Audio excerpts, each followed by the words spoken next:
Well, hello, good evening, and welcome to our Sunday evening broadcast. Clive Leach here, and welcome. You're going to have a great time with this. We have a phenomenal guest on tonight. Here, you know, it's 2 o'clock in the afternoon where I am, in Florida, 7 o'clock with you. In Las Vegas, where our eminent speaker is joining us. It's merely 11 o'clock in the morning, and I've just had the privilege of watching him eat breakfast, which is something pretty rare. Our guest today is none other than Richard Bliss Brook. Richard Brook is an ambassador to this industry. He's been around as many years as I have. Now that's a few, but he's done an awful lot of fantastic work for the industry. He's written a couple of great books. His Super MLM videos have gone viral. They're incredibly funny. If you've not seen them, you really got to look them up.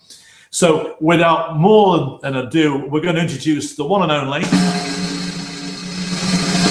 Richard Bliss Brook. Hello, Richard. Wow, how do you do that, Clive? That's amazing.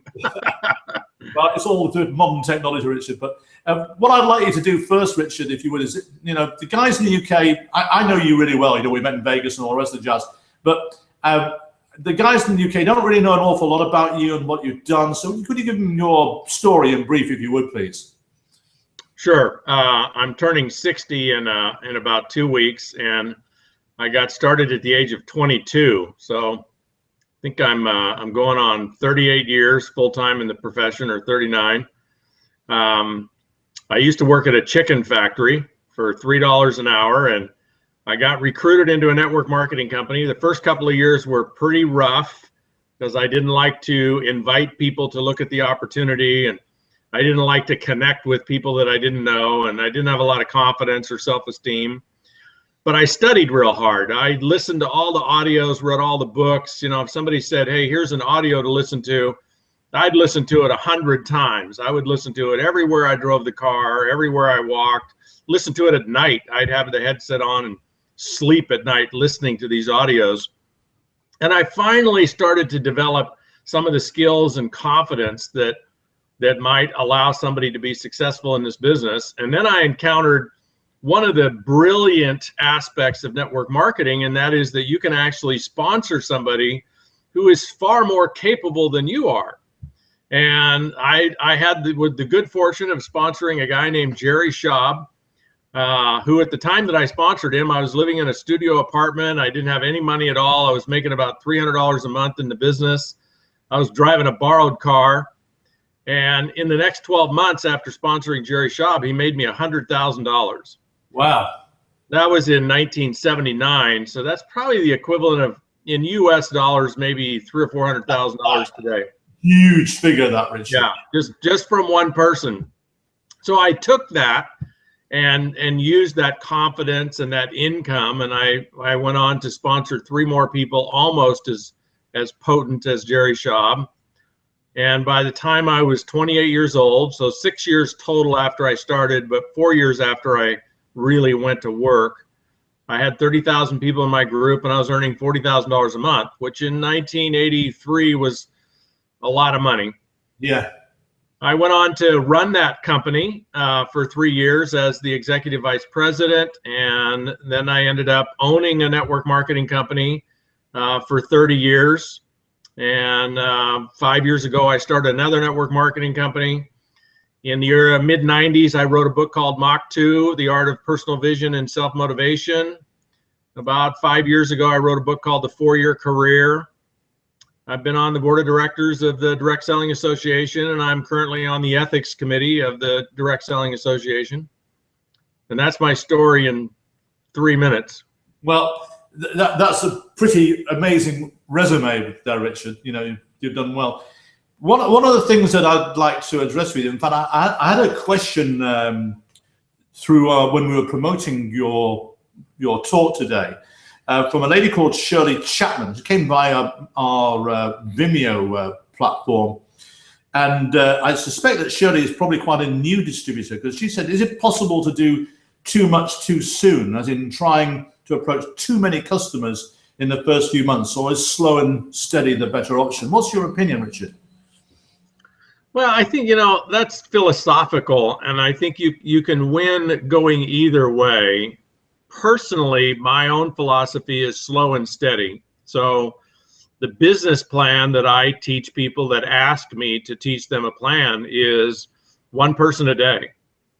And one person a day doesn't sound like a lot of people, and it doesn't, I mean, one person a day that you connect with, that you have some kind of a conversation with, which leads to you inviting them to take a look at your opportunity. And, if you talk to somebody that teaches the philosophy of sprinting in the business, or, launching and throwing everything you have at the opportunity and talking to, 20 people a day, that certainly works. And what I've found over the long haul, just personally, and I'm not saying that approach doesn't work or is wrong, I've just found that it serves people better to take a more methodical and steady approach, the tortoise perhaps, if you will, versus the hare, and get their skill set developed and get comfortable with what they're doing. And if you look at it this way, one person a day doesn't sound like very many people. But if you invite one person a day for 90 days, that's 90 people you have in your pipeline. Now, Clive, you and I know that's about 85 more people than 95% of the people have in their pipeline. Yeah, absolutely. Yeah. So, I mean, 90 people in your pipeline, that's a fortune. That's a gold mine. I mean, you could build an empire with that. Just follow up with those people, and somewhere in there, you're going to end up sponsoring 10 or 15 great distributors if you nurture those 90 people. And of course, if you do it for a year, that's 365 people in your pipeline. All of them you've invited to take a look at your business. Now, if you go to some of the racehorses and the superstars in this business and you say, well, my plan is to talk to one person a day, they might laugh at you and say, well, you're never going to never going to get your plane off the ground at one person a day. Well, you might get it off the ground a little slower, but there's some upside to the methodical approach from my perspective, and that is you don't tend to alienate people because you're in such a hurry that you're moving through people and trying to recruit as many people as you can, as fast as you can. That lends itself to abusing relationships by just being in too much of a hurry. And this is this is a relationship business, isn't it? That's what we're about. Yeah. So I land on the philosophical side of slow and steady, and the business plan that I teach is one a day, and that's an invite. So an invite is I have to ask you to take a look at my opportunity in order for it to qualify as an invite. Now, I may do that over Facebook, but it doesn't qualify if I just send out 20 emails and here's a link to my opportunity. You have to actually agree to look at it. And so one a day, I think, is it's not a blistering pace, but it will win the race. Okay, great phrase. Not a blistering pace, but it'll win the race. But what you're talking about, one a day, okay, and you're saying that's the slow and steady pace. I've seen some people say, oh, it's slow and steady, one a month. That's a death march, Clive. Or even one a fortnight, Yeah. I think one a day is great. I mean, in my career, when we got going in our first 30 days, we did talk to a bunch of people, and we did recruit 20 people in our first 30 days. And that pipeline pretty well got us going real fast, and that's what happened to us. But Richard, let me ask you, in your early days, when you were really going, you got your skill set, how many people did you recruit in a month on average? Would you know? Yeah, not very many, Clive. I was not a prolific recruiter, so I might have recruited one or two a month, which is by standards that you or I would teach is pretty slow. I like to have people on a pace of 3 to 4 people a month that they're personally enrolling until they find somebody that's ready to go to work, and then you drive that leg deep. Yeah. I had kind of a knack of driving almost any leg deep if somebody would work. Now, I couldn't drive somebody if they wouldn't work, but I just found more leaders out of fewer people, and probably because I hated the prospect. Yeah. Okay. So when you talk about, it's really interesting what you're saying about, you know, driving a leg deep, because Di and I, you know, when we were really in building our business, you know, our business is 18 years old now, so it's, you know, it's a business.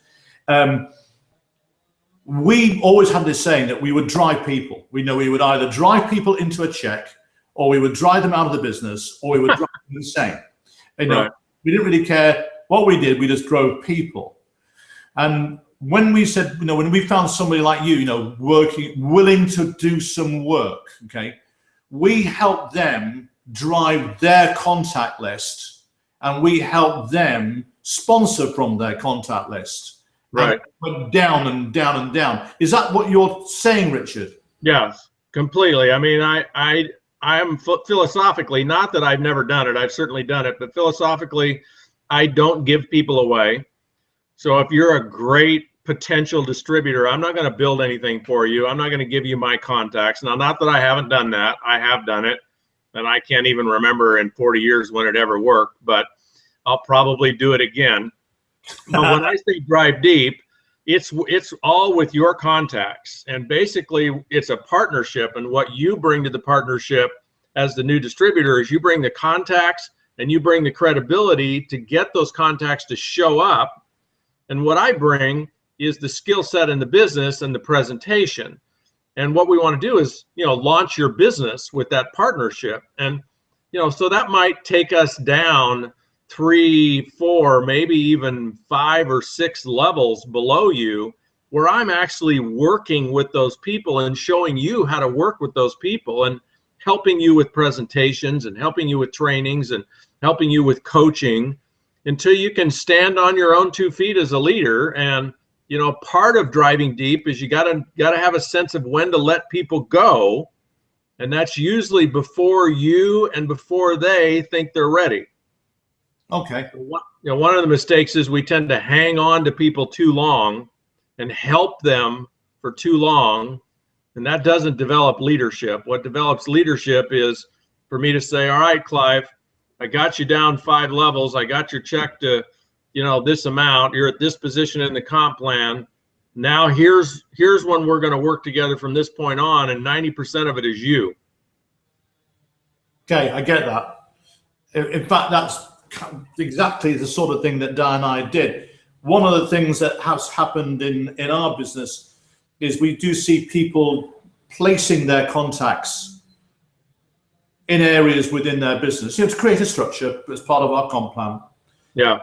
And sometimes it works, but more often it's a bit difficult, you know. Yeah. So, you know, you talked about skill sets a moment ago. So, you know, you're sitting down with a new distributor, you've got somebody just coming into the business, they've been on the corporate training. Our corporate training is brilliant. It's a national training program. It's paid for by the company, utterly outstanding. And it's very much customer focused, which is only the right thing to do for, you know, somebody who's brand new. Yep. And there is some recruitment training as well. But I've just picked up something that, you know, you said really that you teach people how to present. Is that what you're saying? Yes. I mean, we have tools for presenting, and I think most companies have tools for presenting. Yeah, we do. But what I want to see you learn as a new distributor is I want you to learn how I use those tools, how I package those tools. And in the absence of a tool, how do I break out a yellow pad and show somebody the opportunity?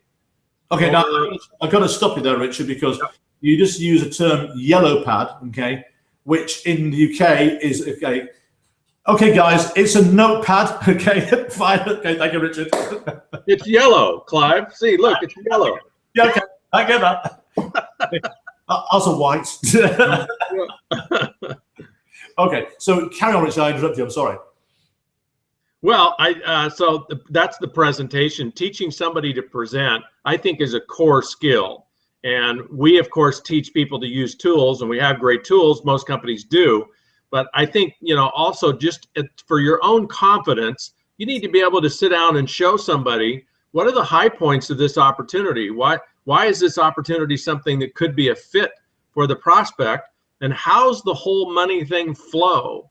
I want you to be able to learn how to do that without tools necessarily. It raises your confidence level.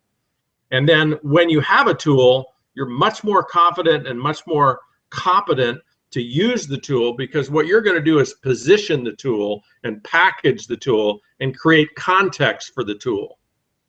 Okay, well, we have a great video done by corporate, which has a well-known celebrity in the United Kingdom. In fact, he's a knight. It's a chap called Sir Terence Wogan. Wow. Yeah, who presents our services to the consumer. Does it very well. And we also have a very good, nice, short little cartoon that shows the basics of how the money flows within the business. But I know many leaders within our business also encourage people to be able to draw it out and show leverage. Would you agree that showing leverage is a good thing to do? I think the core, whether it's 4 who get 4 or 5 who get 5, being able to show people that, it's one of the core presentations that makes up the concept of the 4-year career, is how compounding and geometric progressions is the engine that creates wealth in network marketing. It's the idea of how do you get 1,000 or 2,000 or 3,000 people contributing to your income when maybe you only initiate the opportunity with 10 or 15. That process is foreign to people.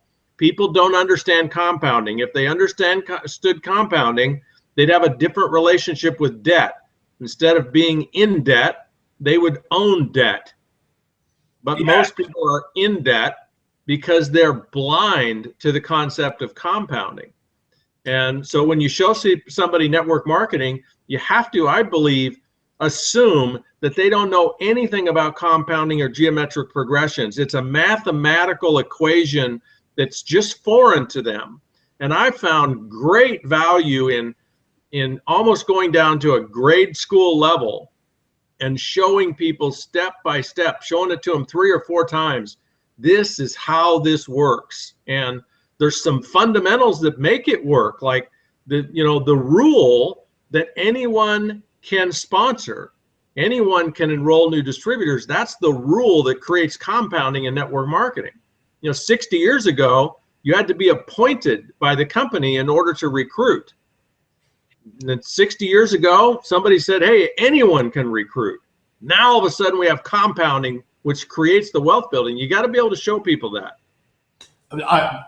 Music to my ears, Richard, absolutely, because it's something which Dan and I believe passionately. The other thing which we believe helps a distributor advance their careers is by paying attention to upcoming events. Huge. How huge?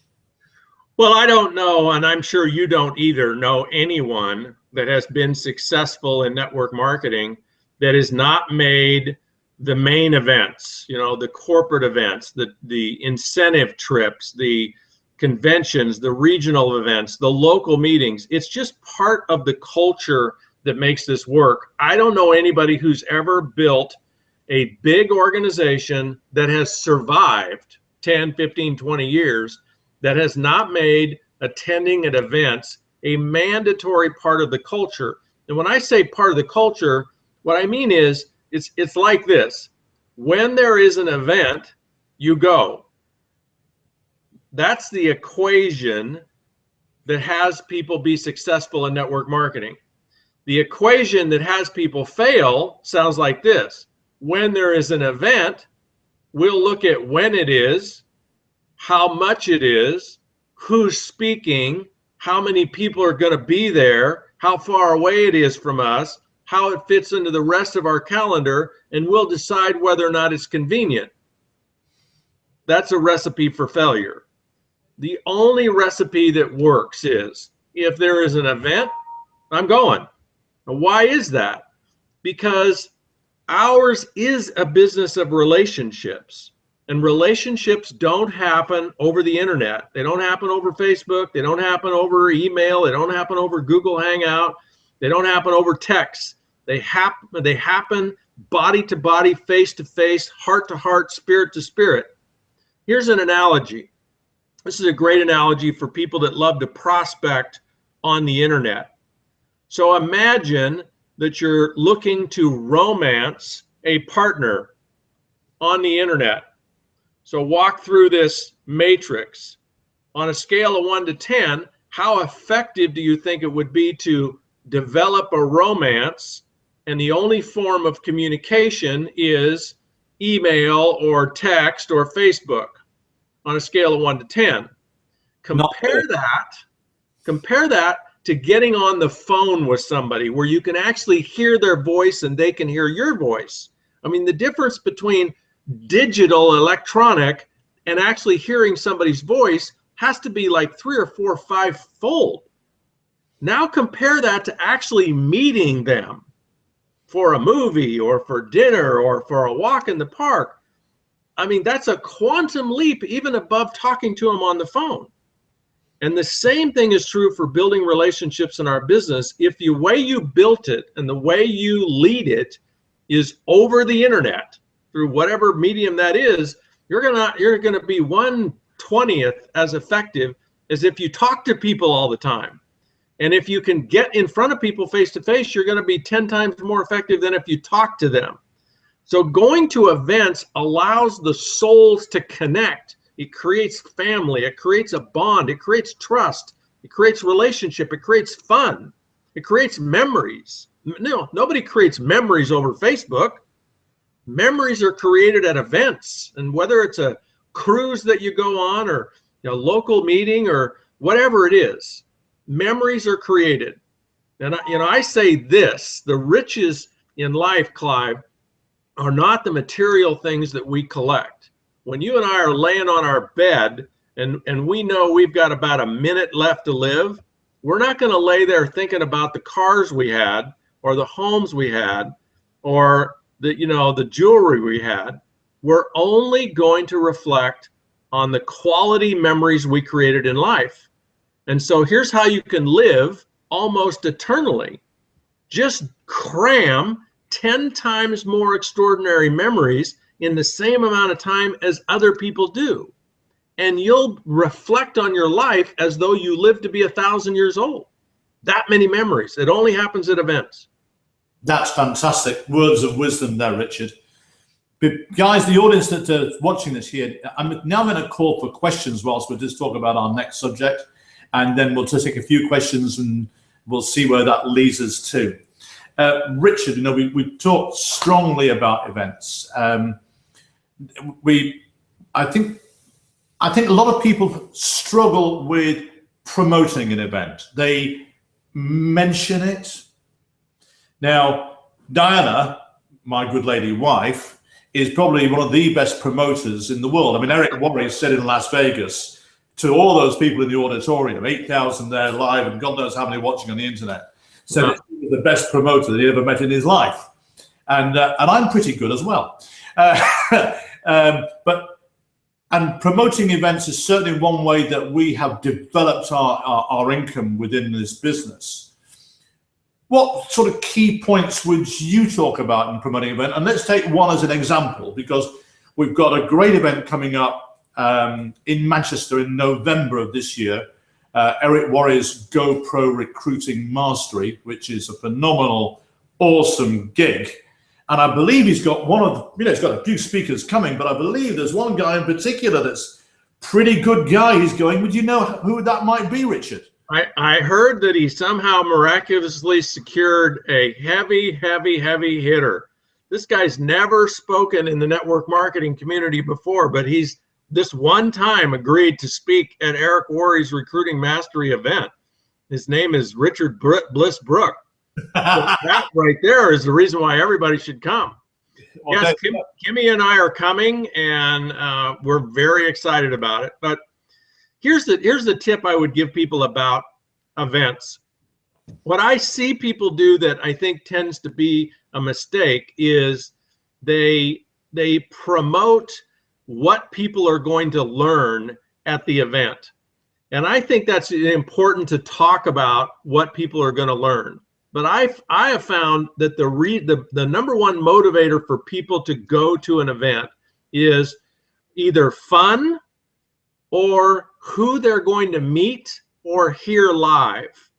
So if I was recruiting people, promoting for people to come to Eric Worre's event, I wouldn't teach so much on what they're going to learn about recruiting, because I think most people know they can learn that stuff just by getting some videos and studying them.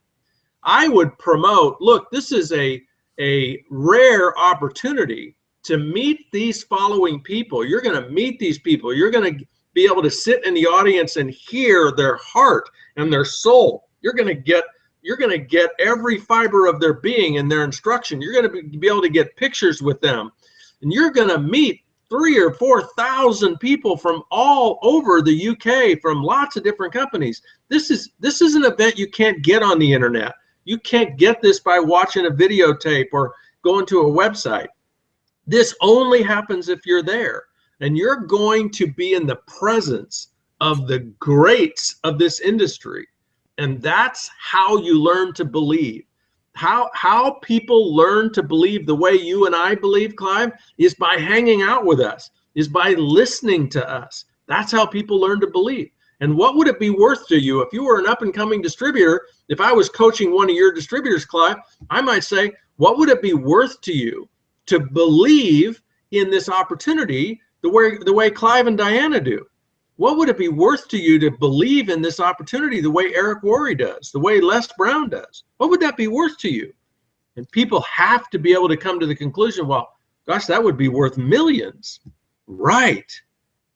So let's get going. And let's not be talking about the $400 or whatever it is that it costs to go there.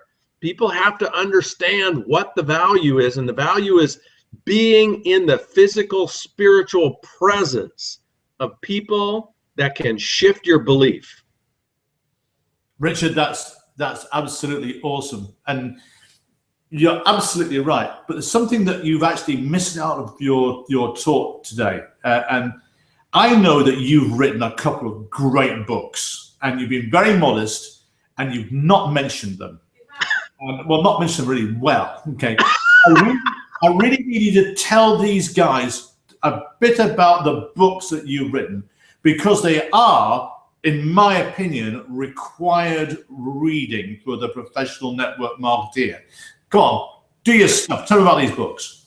Do I hear Diana back there? Does she every once in a while chime in and tell you what you should be doing and how you should be doing it? Of course. Does Kimmy do with you?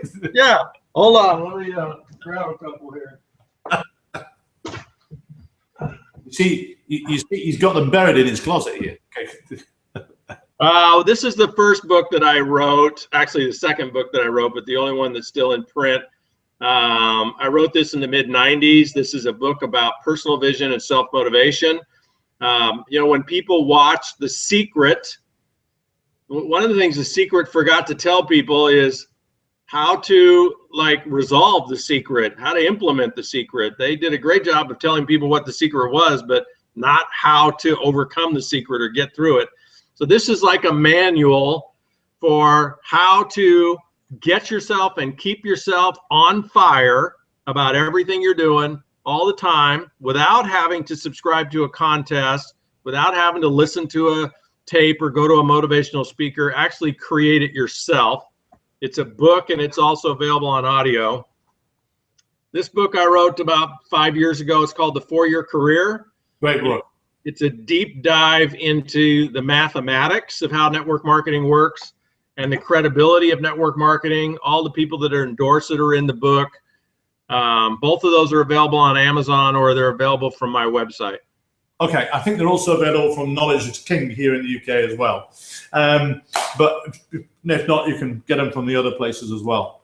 Richard, in terms of the key skill sets, we talked about teaching people how to present the opportunity. We talked about promoting the events, okay? I think one of the things that we've not really talked about is the invitation. You know, how to get somebody's interest without ramming it down their throat. How would you get them to say, tell me more? What's your take on that? Well, I have two basic philosophies around the invite. One is wrapped around the direct approach, and one might be called the indirect approach. So I'll speak first to the direct approach. So Clive, if I know you, if we have some connection in our past, what I teach people to do is don't be cute, don't be fancy, don't beat around the bush, don't try to be a salesperson, don't try to be slick and creative, don't try to do any of that. Just rely on this fundamental truth. So take, for example, your products. This is a rhetorical question I'm asking you, Clive. Okay. If every prospect that any of us would ever run into in the UK knew what you know about your services, would they at least be willing to take a look at them? Of course. And there's just absolutely no question about that, right? Yeah. None. None. So next question about everybody that we would ever prospect in the UK, if they understood what we understand about what we're doing, if they understood it, would they be at least interested in seeing how they could make an extra $1,000 to $2,000 a month? They should be. Yes. Well, another way to ask it is, if you could just peek into the mind and heart of every prospect out there and just sort of eavesdrop on their mind and their heart, how big of a difference could an extra $1,000 a month make to their life? A lot. Yeah. I mean, how much time do they spend worrying about money or looking at a car, or looking at clothes, or looking at a trip and wishing they could afford to do it? So what I teach people is, look, we have an edge here. What's the edge? Everybody wants what we have. So trust that. So here's how I teach people to do the direct approach. And the direct approach is for people that you don't have very much time to talk to. And that would be somebody you know, or somebody that you met, but it's going to be in passing. And so here's what I teach people to do. I teach people to tell the truth. It's a novel concept. It's uncomfortable for people. But the cool thing about in the invite, if you just tell the truth, is you don't have to remember what you said. You know, that cliche about lying is, if you tell a lie, the trouble is you have to remember what the lie was. Nobody ever forgets the truth. So if I was teaching somebody to invite directly for the utility warehouse, I would tell people, I'd call you up. Okay, here's how I'm going to do this. Hey, Clive, this is Richard. You know, I know you from, this is how I know you. And the reason I'm calling you, Clive, is I'm involved in this incredible income opportunity. It's called the utility warehouse. This is what we sell. There's an opportunity for you to make an extra $1,000 to $2,000, maybe $10,000 a month. Would you give me 15 minutes to show it to you? Of course. Well, people might say yes, no. They might say, well, tell me more about it. And I know there's all of this training about, well, it's not something I can talk to you about. You know, it's so valuable that I can't, you know, disgrace it with 2 minutes of my time. It's going to take, I know all of that stuff, and all of that stuff works, Clive. The trouble is, it's difficult for people to learn how to posture that way and how to be that manipulative, if you will. It's not hard for people to learn how to tell the truth. And so I like to start people off, just tell the truth. And then the other side of the invite is people you don't know, but they're people you want to get to know. And so I have a huge body of training around that I call the anti-training, because it's all based on natural inclinations of the human being. I teach a concept called the curiosity approach, and I'll just boil it down into 30 seconds for you. It's It's just the opposite of what most people are taught to do. If I don't know you, what I'm taught to do in network marketing is ask you a few manipulative kind of setup questions, like get you all teed up and then knock the ball out of the park with some brilliant closing question. And, you know, tell you how great my products are and how much money you can make. And I teach just the opposite approach, which is, if I'm inviting you and you're the prospect, all I'm going to do is ask you questions about you. Now, you may say, well, what questions are you going to ask, Clive? And here's my brilliant training. I don't know. I don't know what questions I'm going to ask Clive, but I'm going to create a context from which the questions are going to come naturally. So I'll put it on you, Clive. Let's say you don't know what questions you're going to ask me, but let's say you're curious. This is the context. If you're curious about me and you have time to talk to me, what are you going to ask me? I'm going to probably first of all ask you if you're local and what you do. Okay. Now, can you, just to short circuit this, can you get a sense of that if I say, let's say we're in Sarasota, but I say I live in London. Yeah. Can you get clear that your next question is going to be a different question than if I say I live in Sarasota? Now you're losing me. If you ask me where I live, yeah, and I say I live in London, yeah, I'm probably going to ask you the same question. What do you do? That's well, the way. So if I say I live in London, don't you live in London? Yes, and you say, well, I live near London. Yeah, so okay, now I get you. So if you said to, all right, so then I'd say, well, what are you doing here in Sarasota? Right. Yeah. Yeah. So that's my point. Yeah. If you're curious, all you need to do is ask the first question. Yeah. First question can be, what do you do for a living? Where do you live? Are you coming or going? You know, what's going on? I mean, you can ask anything about somebody. And then every question you ask after that is based on what they just told you. So if I ask you where you live and you say, well, I live in Carmel, California, and you and I are in London, yeah, I'm going to ask you about Carmel, California, because that's where I live. Okay. So it's just a natural curiosity flow conversation. And here's the magic to it. If everything I talk to you about, Clive, are questions about you, if I'm just curious about you and I don't tell you anything about my products or my opportunity, and this goes on for maybe 5 minutes, maybe 10 minutes, who knows how long it goes on. What I guarantee everybody who tries this is that sooner or later, the prospect will tell you in no uncertain, crystal clear terms what's going on in their life where they either really want your product or they really want your opportunity. And then all you have to do is tell them about it naturally. It's a very natural approach. It takes longer to teach it than on this webinar, but to summarize it, here's my philosophy about the invite. If you don't have very long to talk and you know the person well, just tell them the truth and trust it. If you don't know the person, instead of trying to recruit them, try to get to know them and trust that the process of getting to know them will open up incredible opportunities for you to naturally offer to show them your opportunity. It will.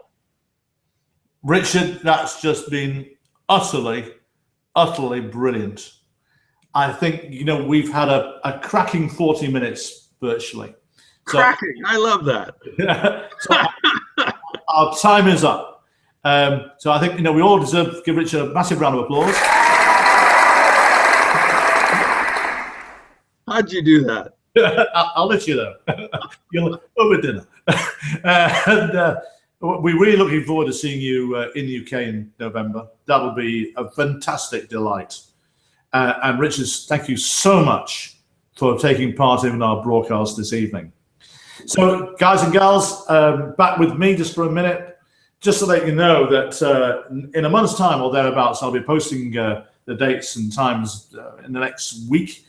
Our next live interview is going to take place with a gentleman some of you have already seen speak in England, a chap called Dr. Tom Barrett. He was our guest speaker at our conference on our Express Day.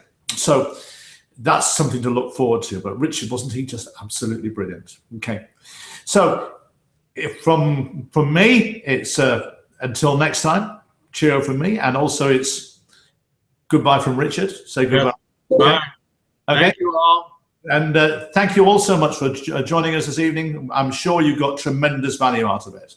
Until next time, bye-bye for now.